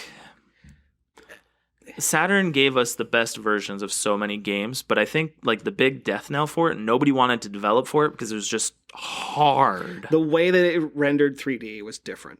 The way that the PlayStation did it was different and also easier. It was easier to develop for because of quads and triangles is very different the way it did 3D models, whatever. It's technical and it's really hard to program for, right? But the people who knew how to make games for it, they made amazing games for it. And that's what the Panzer Dragoon swan song, what Saga was supposed to be. And it was a very awesome swan song. But and it also got delayed a bunch of times, and people were wondering if, the market was there for it. And you're looking over my shoulder as if someone else is behind me. That's not creepy at all. No, the TV just turned on and off. Fun. Whatever. We'll talk about it later. But very weird. Yeah. So it's one of those things where I kind of do want to experience it myself, but because I do have a Saturn, but it's a Japanese Saturn, so I don't think I can play it. I mean, hey, you totally could. You're just not going to understand anything. Just blind choose everything. This is a really powerful moment in the story. I can read. Cool. I know what arigato means. So we took you through the console journey, and I think I don't know about you, John, but I think we need to hit them with a fun interlude. Before we go to the very end of 1998, the home stretch here, yeah. Some PC and arcade cabinet goodness. That sounds like a plan, man. So, PC to PC out. Interlude in. PC principal in. Yo, cue PC principal music. Google will find it. Yeah! Yeah! That's right there, I need all of that.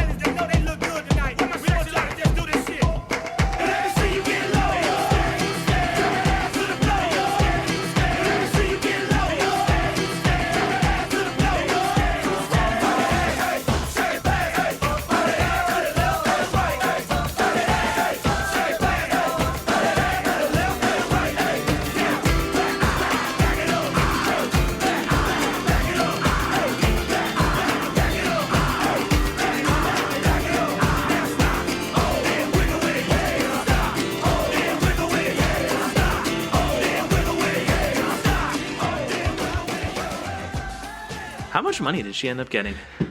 Millions, right? We'll just say, you don't have to look it up. Hey Siri, how much money did that bitch who got scalded by McDonald's coffee get in that lawsuit? Here's what I found. Are you recording this? Uh-huh, yeah. Well, we know it's being deleted. 12 minutes! In Albuquerque, New Mexico, an elderly woman was severely burned when she spilled a cup of McDonald's coffee in her lap. An 81-year-old woman has been awarded $2.9 million Nice. after she sued McDonald's, claiming their coffee was too hot. Coffee too hot. 2.9 million. Good on you, old lady. Yeah, I'm sure she's dead now. Yeah. Cut all of this. No. Hey, do you think that's why Scrooge's last name is McDuck? They based on McDonald's for the McDonald's fortune? No. Because Scrooge McDuck existed before McDonald's. So McDonald's took it from Scrooge. I don't think it was even related because the founder of McDonald's was named Mr. Croc. So maybe it's because it's a crock of shit. You still eat there. Sure. Ketchup. You want ketchup and mustard on your hamburger? McDonald's. Fuck you. You take that shit off. You put shredded lettuce and mac sauce on there. Boom. Oh my Poor goodness. man's Big Mac. So we're back. Serious Mac attack. Ew. Do you want me to preface this entire segment? Because I think I played a lot more PC games back in the day than you did. You did. So all I did PC-wise was Age of Empires back in the day. Still fun. That's a good one. And Masters of Orion 1 and 2. Who made that? I have no clue, but I really enjoyed both of them. Yeah, it's the kind of thing where you look back at the kind of weird wonderland that was like Amiga and PC and Commodore gaming, and these companies that existed for decades, like Gremlin Graphics. You know what I mean? Like, that used to be a thing that mattered to people. Mm-hmm. And then they were making games as far as, like, the PlayStation and Saturn. I will steal your thunder on one of them because I did play a lot of one of them. I would go to the local equivalent of a LAN center on base in Turkey just to play this game. Mm-hmm. StarCraft. Yeah. This, another launch of a franchise. You don't like orcs, you want aliens instead? Here you go. It was a spinoff of at the time, the popular Warcraft RTS, because WoW still wasn't around yet for another 6 years. And holy crap, you want to talk about a game that defined a generation, StarCraft. It is literally synonymous with Korea now. Yeah, it kind of is. You go to Korea, you can see people, like when I visited Korea, when I was in Seoul, I saw people in cafes playing StarCraft. The OG StarCraft. StarCraft and StarCraft 2. It's Wings of Liberty. Ridiculous. It is mind-blowing. Gave us one of the best villains in video game history in Kerrigan. Mm. The story behind her is just awesome. Gave us Zerg Rush. It gave us the sexy-ass sniper lady, the ghosts. And since you hit me with fun trivia, do you know what the Zerg's facial structure was based off of? No. X-rays of human heads. So just skulls? Skulls, but through the X-ray and different looking to where you got how the Zerg look. I always imagined that a lot of the RTS stuff was inspired by a lot of the Games Workshop type shit. 100%. Yeah, I could see that. That's the only... When I think of Zerg, I think of space orcs, but then I think of Warhammer 40k. It's like, oh, they already have orcs in space. Space pig! Pigs in space! So the PC, like StarCraft, this was the launch of its franchise. It's been going strong ever since. StarCraft 2 is still played in tournaments to this day. It's weird how untouchable Blizzard was even then. They could put out Blackthorn and it's okay. Yeah, no joke. They put the guy from Big Trouble in Little China in a video game where he shoots aliens with a shotgun. And I was like, yeah, okay, that's a game. So that's all I have. 32X. I should get that game. Hey, give it a shot. Yeah. Literal. Yeah. Play it. Play it. I don't want to listen more about your story, New York Times. Hey. And that's why we're not deleting that from the actual episode, because there's context for that. But other PC games, man. I'm looking at some of these. You put on the list Baldur's Gate. I wasn't one for a lot of the RTSs and stuff. I played LucasArts adventure games, and I played first-person shooters. Those were my PC games. Baldur's Gate, the start of this franchise, Oh my lord. Made by BioWare. Mm-hmm. This was their second game. Their second game after like Neverwinter Nights. Holy shit. Oh my, like Baldur's Gate, RTS, D&D.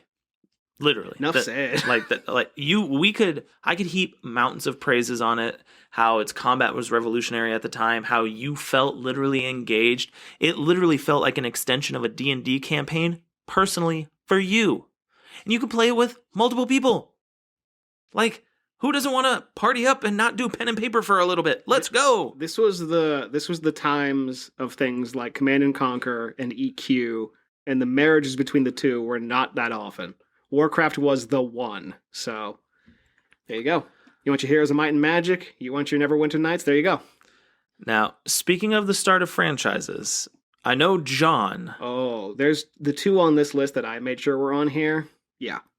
has a lot to say about these next two entries. Yeah. So, rarely do we get new studios who just get it immediately.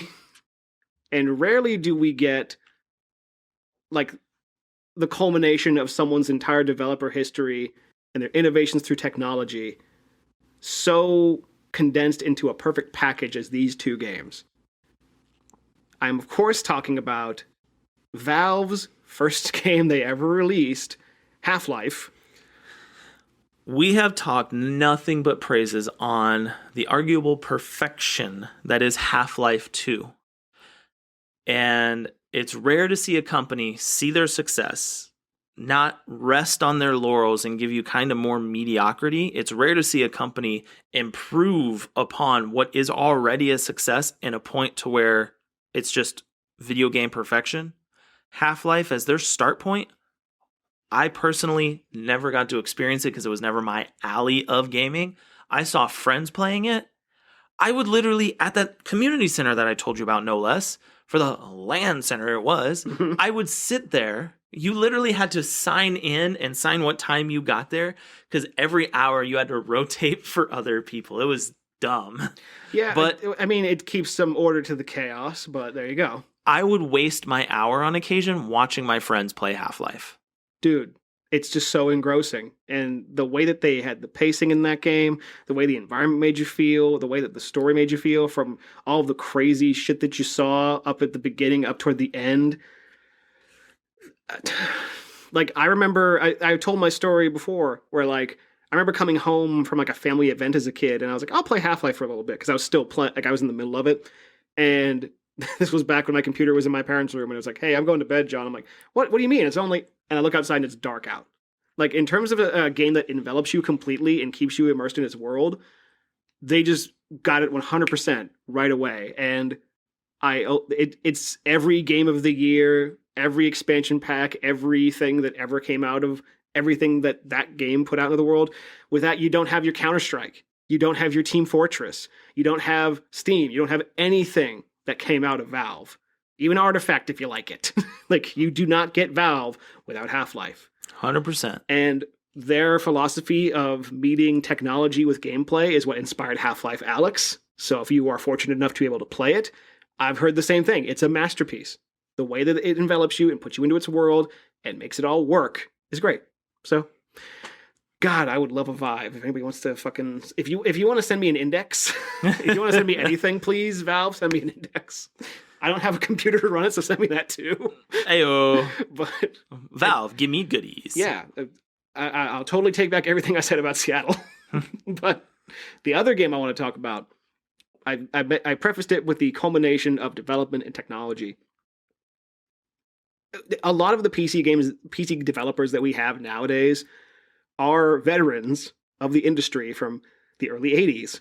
We don't have Sierra Online anymore, but we do still have people like id. And we also have Epic Mega Games, which is now just Epic Games. And their release of their brand new engine and franchise, Unreal. To give you a testament for what Unreal does, literally every video game nowadays, for the most part, there are exceptions, uses their engine. We have a coworker who randomly showed up as we are recording. That's what was behind me. He is, as I talk, he is in Unreal Engine 4, and he is working in a... No, it's 4. It's 4? It's really? 4. We got to confirm, sadly. They wouldn't give us 5. Well, it's 5's probably still in dev mode, so... No, 6 is in dev mode. 5 is out for... How the... Okay. Yeah. As someone who just worked in UDK, so I'm just like, that's all I know. Literally, he is back there on Unreal Engine 4 right now in a fully immersive 3D studio, creating something from the ground up, every bit of it. Virtual reality cinematography. The stuff that they were doing on the set of the live-action Lion King, which, if you love it or hate it, whatever, the technology's impressive. So, I mean, there's a reason that is one of the movies cinematographers say, watch this and learn. Yep. It's that picture you see of Jon Favreau with the headset on and the little controllers. He's making a movie. He's directing a movie with that. Mm-hmm. Holy shit. And but, again, what you just said, Unreal technology. It's unreal. It powers everything. And this is, again, trying to, transport people's mentality, like their headspace back to this kind of generation. Not everybody used the same engine. You used to have to make game engines to make games run. Nowadays, you can license one. That's why Unity is so big. That's why Unreal is so big. That's why CryEngine was for a while. So it's just crazy to imagine that it all started with that game. All you people out there playing your Fortnites and stuff, you owe it to Tim Sweeney and Cliffy B for making Unreal. Frickin' nuts. Mad respect. Mad respect. And we have one more landmark moment. By the way, we said start of franchises. Hey, look at that. Another franchise. And not only franchise, as John said, it infected every form of media. The fact that we now have Japanese developers making games with Unreal technology is insane. Because, wow. Again, like you have Square Enix, so it's like, we use our Luminous engine. It's like, yeah, but is it, as easy to program for as Unreal? Probably not. What are you looking up? Oh, no, I just have something else ready. Oh. What's the last game on PC that you actually made a point of adding? Because it was silly and ridiculous. Yeah, it had plenty of boners in it. I see what you did there. It's called Grim Fandango. And not the movie ticket company. Grim Fandango, yes. Plenty of boners, plenty of calaveras, and, I don't know, Dia de los Muertos, Mexican stuff, whatever. So I initially didn't have this on my list, but when I was looking through stuff and I saw it released, everyone who talked about it, every journalist, every publication that talked about it, said it was a game ahead of its time, which doomed it for failure. Yeah, and also it was also weirdly like a tribute to the old LucasArts adventure games. That was when you could have a game like that. Like, what could PC games do that no one else could? And it was just basically first-person shooters and point-and-click adventure games. Yep. So it was the last and the first of a type of genre forever. And good space games. Well, Hey. Now... I mean, I can't relate personally, so I don't know. I played Loom and Indiana Jones. I didn't play fucking, Eve. I mean, fair. Now, it wouldn't be 1998 without the final part of the awesomeness of the year. This was kind of the year where the death knell for arcades started. The second death knell, if you will. But also a weird resurgence in a very niche, but somehow not niche at the same time way. 1998 gave us, so I have to mention this one. So Marvel vs. Capcom, the arcade cabinet. Yeah, we talked about this at the opening of the show. Like way back in the day. Yeah. Marvel vs. Capcom. Wait, why did I say way back in the day? The opening of the show means today's episode. Heyo, I'm dumb, but also... We just come in here, we black out for like an hour and a half, and then we leave. Where are we? Yeah. Is this 2022? But, so when... Is The Rock president? Hey, according to Young Rock, the TV show, he is. Oh my god. And it's like him as a president talking to the father who... It was the... You saw Ant-Man, right? Yeah. Remember the detective? The Asian detective? He played the father. Yeah. He was in Fresh Off the Boat. Yeah. Yeah. So I think it's Randall Park, right? Yes. he's interviewing The Rock as Randall Park. And they're like, tell us about your life, President Rock. President Johnson. Yeah, like he's running for president. It's Okay. super cool. All right. Anyway, But- we're digressing more. Marvel vs. Capcom, when it came out, I was in Turkey Mhm. when that arcade cabinet came out. It came to our bowling alley. Yeah. It was ridiculous. And when I say ridiculous, they literally, you had a 5-win limit if you were playing, like if you were just the person who won. What is this, Atlas Shrugged? Just punishing winners? There was a line at one point. So I remember it was the second week they had gotten it. And it was when I had discovered the bowling alley on base. Because I didn't have a car. Obviously, I'm in middle school. So I'm walking around all over the base. I had my places I went. And that wasn't one of them. Because it was just in a weird spot on the base, right? Sure. And oh my goodness. The second week it was out, that's when I kind of discovered it. There was at one point a 105 person line. I remember this number specifically because I counted it because I thought it was unfair. And the only reason I wanted to try that game, the very first reason, was because I had watched, before we moved to Turkey, when we were living in Illinois, the Darkstalkers TV show Oh my God. on the early morning segment. And I saw Morgan. Morgan and Felicia. Yep. And I was like, I want to play this because of them. And then when I got into it, and I was You were just like, horny and you wanted to play as the Darkstalkers characters. I was like, oh my gosh, this is really cool. Yep. It had Spider-Man and Captain America and Mega Man and Roll was in there as a secret character. Man. Venom was in it and his sprite was dope. Venom.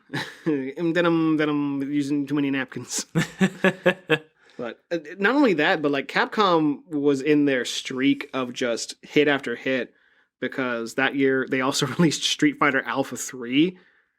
Man, like when you talk about the perfect versions of specific games, like Alpha 1 and 2 in very much the same way that like a sequel tries to one up the other one. Very minimal changes, new roster updates, sure. 3 comes out and upends everything. 100%. Like, it was arguably one of the most fun versions to play Street Fighter as. So that one, I never got to experience the arcade cabinet till like the very end. So I had moved to Italy, and in Italy, the commissary, which is the grocery store, is attached to the BX as well. There's like a walkway between the commissary and the base exchange, which is basically, think of it like Walmart for military, for all of you who don't know what that is. And in that walkway... And if you don't know what that is, you don't support our troops, you bastards. Hey-oh! Calling you out. So in that walkway leading up to it, there was a bookstore.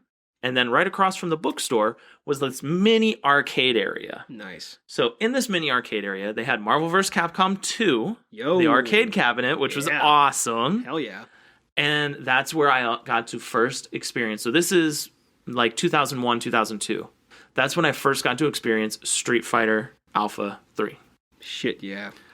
And not only did I get to experience that for the first hand, which was awesome and enjoyable, I would literally, because I worked as a grocery bagger, I would purposely get $10 worth of quarters every day I worked to go splurge on arcade on that little arcade area. Like Marvel vs. Capcom 2, me and the other grocery baggers, we would throw down. We would bet our tips on it. And if your friends were dicks, you just play as Iceman.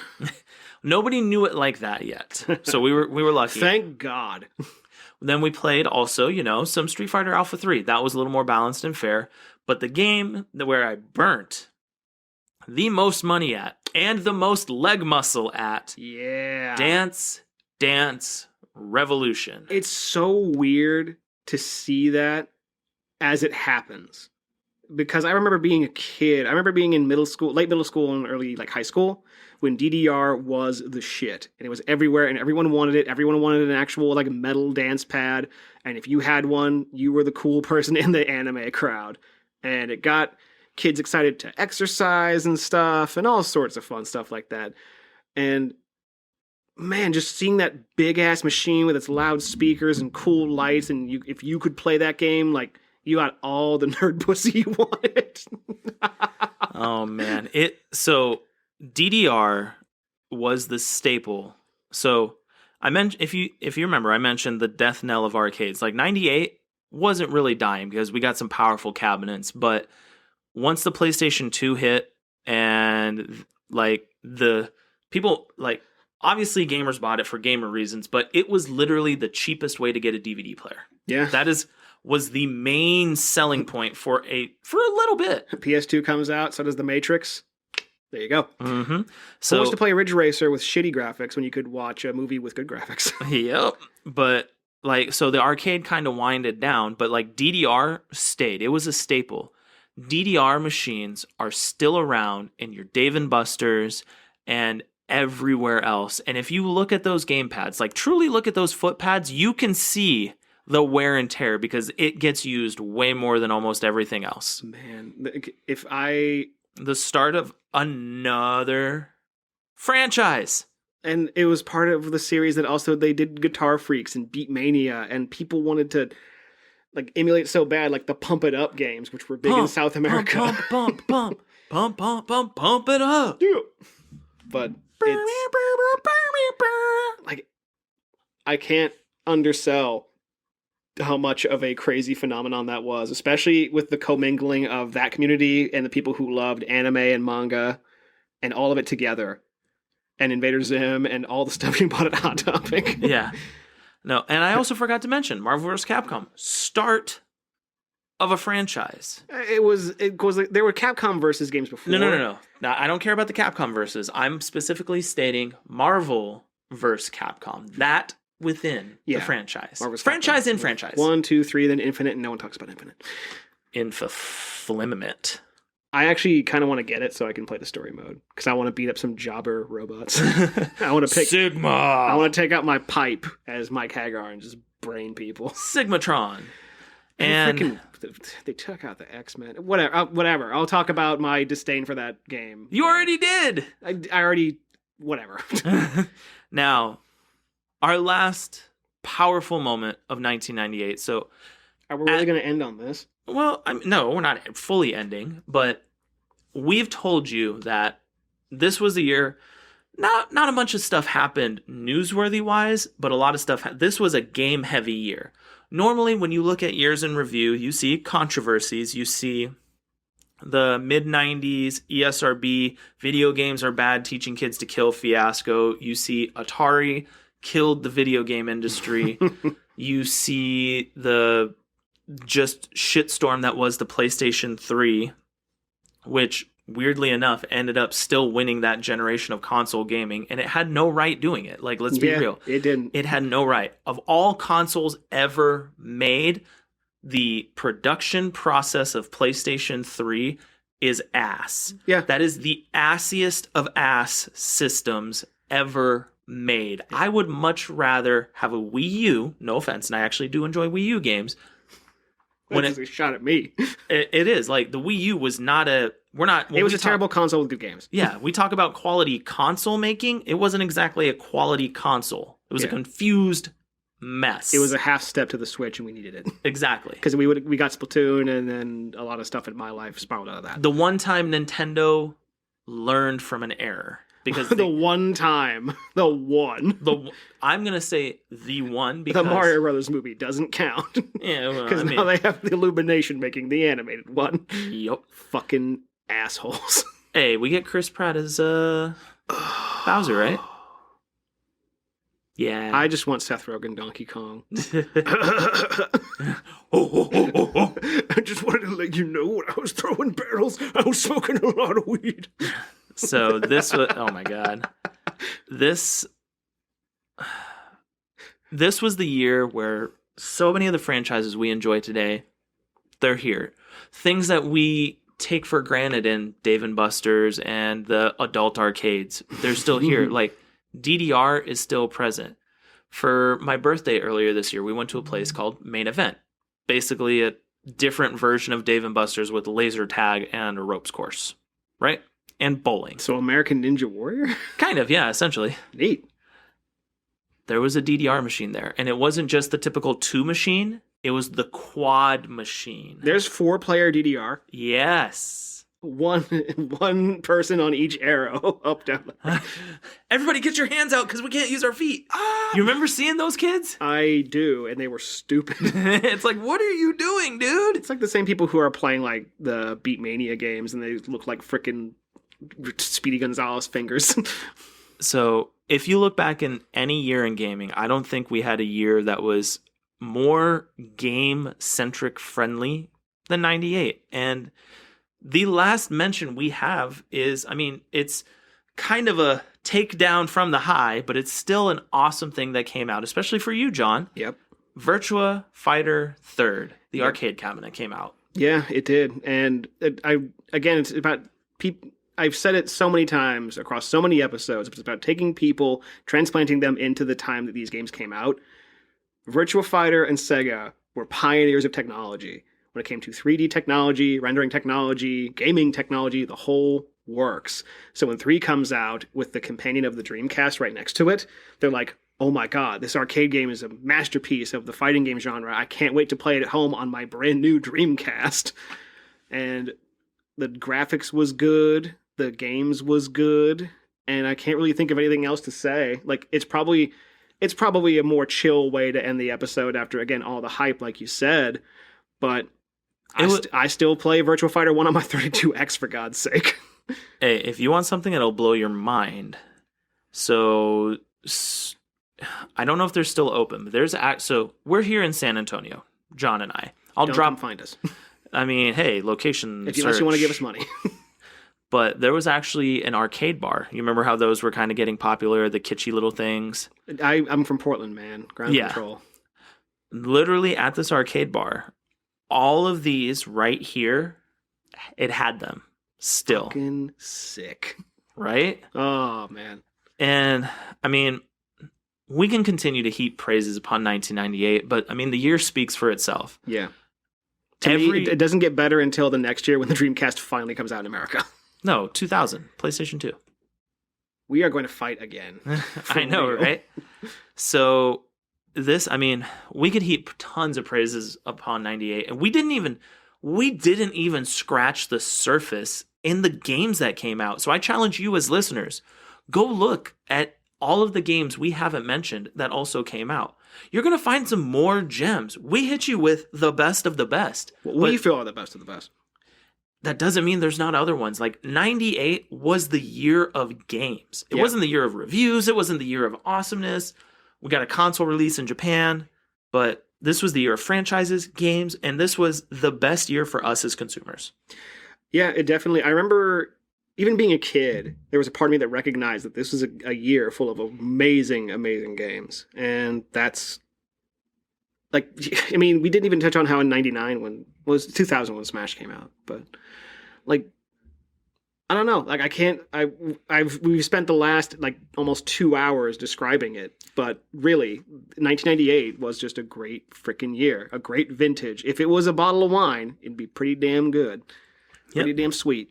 And 1998 was also the year that gave us American History X, Saving Private Ryan, The Big Lebowski, The Truman Show, Armageddon, 6 Days, 7 Nights, Blade 1, The New Parent Trap, The Faculty, The Wedding Singer, Lock, Stock, and Two Smoking Barrels, A Bug's Life, Wild Things, The Water Boy, There's Something About Mary, Mulan, Fear and Loathing in Las Vegas. This is the most 90s fucking episode. Rush Hour 1. Yo! You've Got Mail. Wow. Ronin. You know? Psycho. The Thin Red Line. Hold on. I'm hot firing these. Enemy of the State. Dark City. The Mask of Zorro. Fallen. The Prince of Egypt.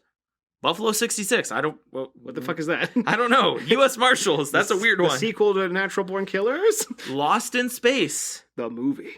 Deep Impact. We didn't get one, but we got 2 Comet movies. Yeah, because we were afraid of the Y2K. The really creepy Pleasantville. Oh, Pleasantville does not hold up with its entire messaging of colored people. Nope. Shakespeare in Love. Oh, wow. Vampires. Ever After, A Cinderella Story. I can't think about that movie. My mom watched that all the time. For you nerds out there, I challenge you to watch this one. Small Soldiers. Oh, wow.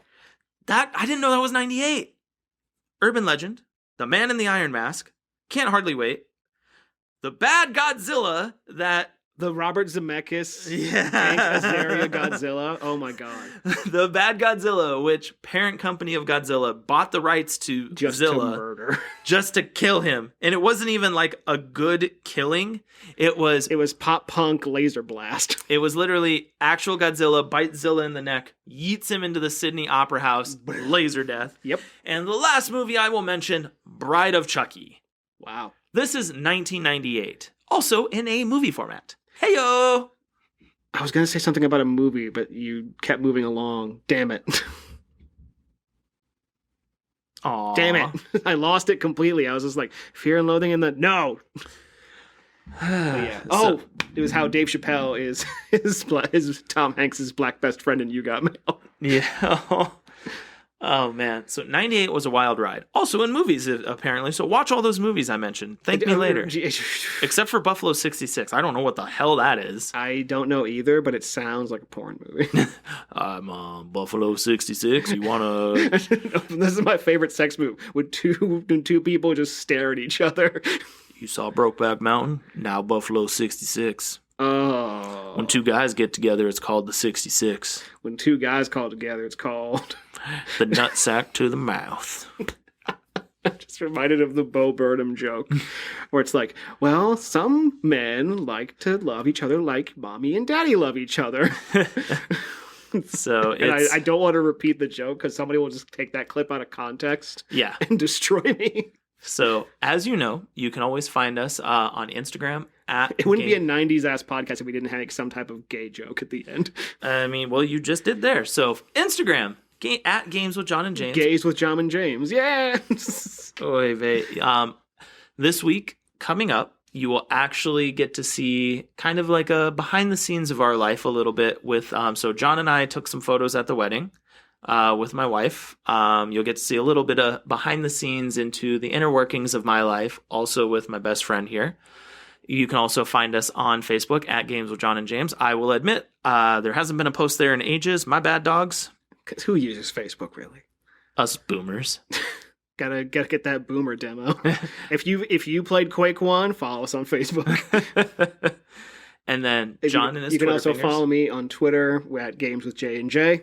Updated the graphics to have our new logo and banner icons and stuff. And I've been trying to retweet and tweet shit that's just a bit more I find interesting and not just Sonic stuff all the time. So finally. What do you mean? Do you even follow it? Yes, I do. All right. I had to purposely make a Twitter to look at stuff that you were posting, remember? Can't you just... Never mind. Whatever. But yeah, you can follow us on the socials, Face2Tamblegram us. We'll try and get more stuff for the blog because I know that I have fun writing for it. So unlike some people. Yeah. Hey, now that wedding is over, because I've been manically planning that. That's no excuse. I'm kidding. I swear to ever-loving baby Jesus, if you are listening, if this is the only part of the podcast you pay attention to, hire a damn event planner. Yeah. Holy ball sacks and chinians. It's rough. That is a deep cut reference. Another 90s reference. Literally planning your own wedding, doing everything for your own wedding. Oh my Lanta. Yeah. Like, I love my wife, but I'm going to give her another giant fucking shout out. I mention her a lot. All of the desserts you enjoyed at the wedding, from the cake to the brownies to the Rice Krispies, macarons. Like, she made. Damn, the bride made her own cake. Man. Well, it was either that, or for that equivalent of a cake, you spend $250. That is bullshit. The wedding industry markup is real, man. And they say that freaking millennials are killing it. No, it's fucking boomers make shit too expensive. I'm literally, like, as my wife is getting ready, so she's there, we're starting to set up, she leaves to go put her dress on, I take over on the setup of placing name tags, candles, everything.